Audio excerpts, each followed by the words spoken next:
स्वामी जी, वो लोग जो आलसी हैं, जो मेहनत नहीं करना चाहते हैं, उन्हीं लोगों के बीच ऐसे लोग भी हैं जो लाइफ में शॉर्टकट की बजाय मेहनत वाले रास्ते को चुनते हैं। उनका कोलेस्ट्रॉल बैलेंस रहने में भी मदद मिलती है, लेकिन बाकी लोगों के कोलेस्ट्रॉल को भी तो कंट्रोल करना होगा। उसके लिए उन्हें क्या उपाय करने की ज़रूरत है? सबसे पहले तो आलस त्यागें।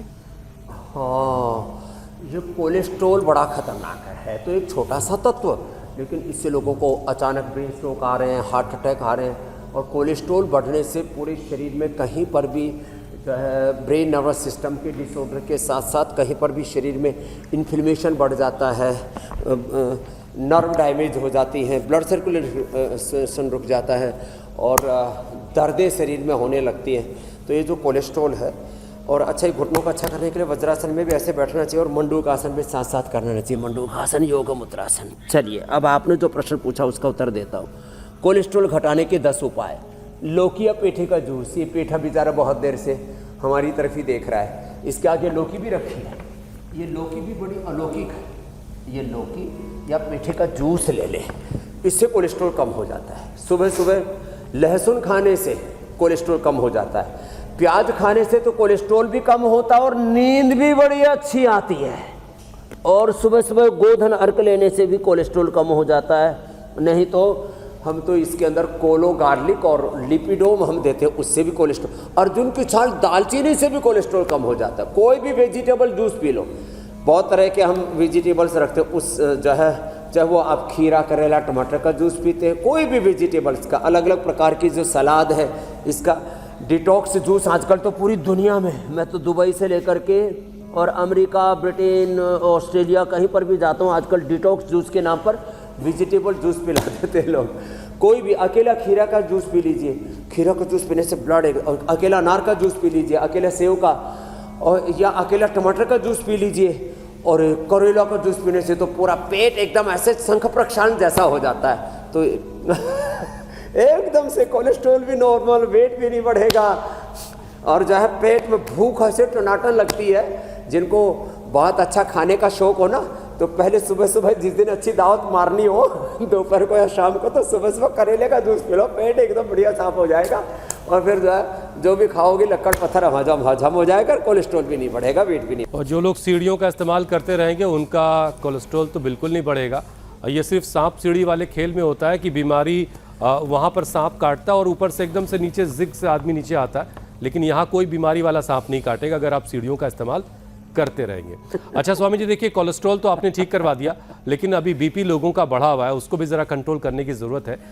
इस मौसम में स्वामी जी खास तौर से बीपी शूट होना कितना खतरनाक हो सकता है, और किस उम्र के बाद ब्लड प्रेशर को लगातार चेक करना, उसे मॉनिटर करना ज़्यादा ज़रूरी हो जाता है? ये आजकल तो 30-35 साल के बाद ही लोगों का बीपी बढ़ने लग गया है। फॉरवर्ड बेंडिंग, इसको कहते हैं शशकासन, आगे झुक गए, इससे बीपी नॉर्मल होता है। फॉरवर्ड बेंडिंग और फिर जो है बैकवर्ड बेंडिंग। बैकवर्ड बेंडिंग में 2 हैं, एक है उष्ट्रासन, एक है सुप्त वज्रासन। तो ये 4 अभ्यास हम बता रहे हैं, आगे झुकने वाला और पीछे झुकने वाला, बैठ करके मंडूक आसन, उष्ट्रासन, और ये जो भी ऐसे ऐसे झुके। फिर ये 2 अभ्यास हो रहे हैं, एक है मर्कटासन ऐसे और एक है भुजंगासन। इससे बीपी एकदम नॉर्मल रहता है। और मुक्तावटी ले ली खाली पेट 2-2, तो कितना ही 10, 20, 30 साल पुराना जेनेटिक बीपी तक अच्छा हो जाता है। बीपी बढ़ने के 3 मुख्य कारण हैं। एक तो जेनेटिक कारण है, दूसरा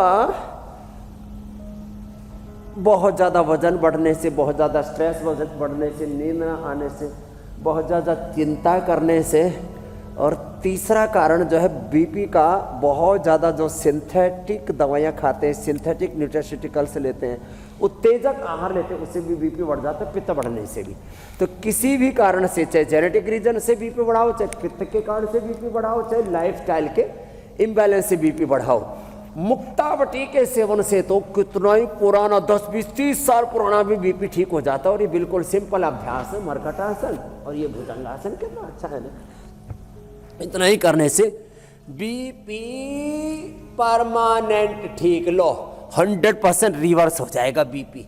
और बीपी बढ़ने से फिर ब्रेन स्ट्रोक होता है, बहुतों की किडनियां फेल हो जाती हैं। बीपी ठीक हो गया स्वामी जी, लेकिन सीढ़ी चढ़ते चढ़ते मुझे भी ध्यान आया, हार्ट के लिए तो हमने कार्डियो हृदयामृत अर्जुन का बता दिया था, मस्तिष्क के लिए मेधावटी, और जो है किडनी के लिए गोखरू, चंद्रप्रभा, गोक्षरादि, गुगुलिया, रीनोग्रिट और ले लें तो बीपी और बीपी के कॉम्प्लिकेशन से सभी मुक्त रहेंगे मेरे भाई हुसैन जी। स्वामी जी देखिए, कामयाबी की सीढ़ी जिसे चढ़ना है वो मेहनत वाली सीढ़ी के जरिए जाएगा तो बीमारियों वाला सांप उसको नहीं डसेगा, ये तो गारंटीड हो गया। और उसकी सक्सेस सस्टेनेबल होगी। हाँ, वो जहाँ पहुँचेगा वहाँ रुकेगा, ठहरेगा और कामयाब रहेगा।